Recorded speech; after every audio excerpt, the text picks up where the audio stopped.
Recipe టేబుల్‌కు స్వాగతం. ఈరోజు పాలకూర వేపుడు ఎలా తయారు చేయాలో నేర్చుకుందాం. కావలసిన పదార్థాలు: పాలకూర 3 కట్టలు శుభ్రంగా 2, 3 సార్లు కడిగి వాటిని చిన్న చిన్న ముక్కలుగా కట్ చేసుకోవాలి. ఉల్లిపాయ 1 పొడవుగా కట్ చేసుకోవాలి. పచ్చిమిరపకాయలు 6,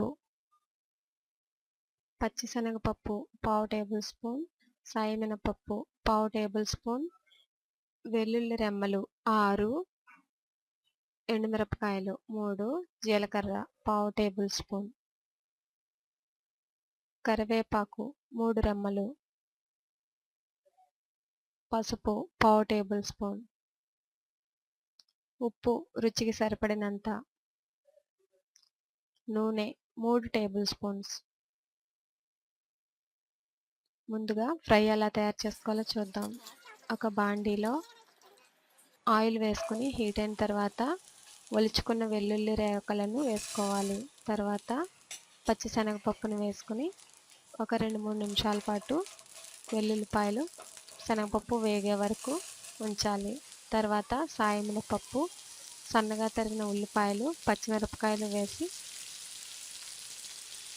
ఉల్లిపాయలు బ్రౌన్ కలర్ వచ్చే వరకు ఫ్రై చేయాలి. తర్వాత జీలకర్ర, కరివేపాకు వేసుకుని బాగా కలుపుకోవాలి. ఫ్రైలో కారం వేయం కాబట్టి పచ్చిమిరపకాయలు ఎక్కువగా ఉండేలా చూసుకోండి, టేస్ట్ బాగుంటుంది. తర్వాత ఎండుమిరపకాయలను కూడా చిదుముకుని వేసుకుని గరిటెతో బాగా ఫ్రై చేసుకోవాలి.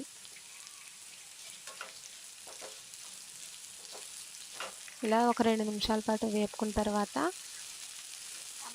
ముక్కలుగా కట్ చేసుకున్న పాలకూరను వేసుకుని బాగా కలుపుకోవాలి. పాలకూర వేగే కొద్దీ వాటర్ దిగిపోయి ఫ్రై అవుతుంది కాబట్టి మీడియం హీట్లో పెట్టి వేయించుకోండి.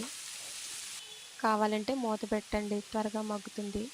తర్వాత కొంచెం ఉప్పు వేసుకుని బాగా కలుపుకోవాలి. ఉప్పు ఫ్రై కాబట్టి తక్కువగా ఉండేలా చూసుకోండి. తర్వాత కొంచెం పసుపు వేసుకుని ఒకసారి బాగా కలుపుకోవాలి. ఆల్రెడీ మొత్తం ఆకంతా మగ్గిపోయింది కాబట్టి స్టవ్ సిమ్లో పెట్టుకుని వేపుకోండి. పసుపు వేసిన తర్వాత పచ్చివాసన పోయే వరకు ఒక 2-3 నిమిషాల పాటు వేపుకున్న తర్వాత స్టవ్ ఆఫ్ చేసుకుని రైస్తో సర్వ్ చేసుకుంటే చాలా టేస్టీగా ఉంటుంది. అంతే, రుచికరమైన పాలకూర వేపుడు రెడీ. మరిన్ని రుచుల కోసం రెసిపీ టేబుల్ను సబ్స్క్రైబ్ కాగలరు.